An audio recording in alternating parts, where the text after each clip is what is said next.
हम लोग एक एक्सेल वीबीए के थ्रू फॉर लूप का यूज करना सीखते हैं। तो यहाँ पे हमारे पास A1 से लेकर के C7 तक डेटा है। हम ये चाहते हैं कि इसको कॉपी करके मल्टीपल टाइम्स पेस्ट करें अपनी मर्जी के हिसाब। तो आइए फॉर लूप का यूज करना सीखते हैं। इसके लिए सबसे पहले हमें डेवलपर पे जाना पड़ेगा एंड उसके बाद विजुअल बेसिक पे क्लिक करेंगे। उसके बाद इंसर्ट में जाएंगे एंड यहाँ मॉड्यूल पर क्लिक करेंगे। यहाँ पे अब हम कोडिंग लिखना सीख स्टार्ट करते हैं।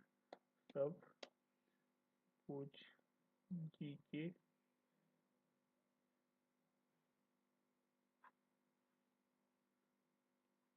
जी कर देते हैं एंड यहाँ पे हम ये चाहते हैं कि A1 से लेकर C7 को कॉपी करें एंड उसको यहाँ से दो नीचे यानी कि एक दो यहाँ पे पेस्ट कर दें। तो उसके लिए हमें change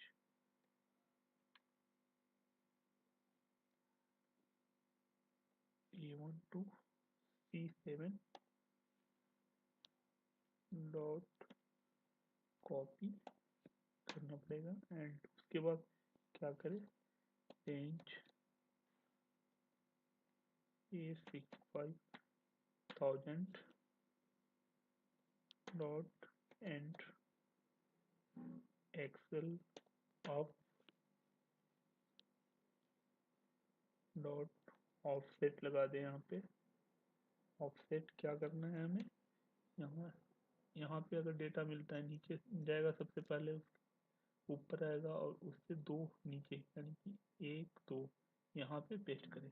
दो डालना है हमें, रो नंबर दो डाउन में कॉमा 0, उसके बाद डॉट टेस्ट स्पेशल कर देंगे। टेस्ट स्पेशल कर दिया।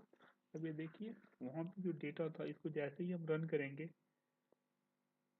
इस पे क्लिक करके रन कर सकते हैं। F5 बटन प्रेस करेंगे, F5 ये रन हो गया। ये देखिए एक बार पेस्ट हो गया डेटा। अब इसी चीज़ को मल्टीपल टाइम्स अगर पेस्ट करना चाहते हैं तो फॉर लूप का यूज कर सकते हैं।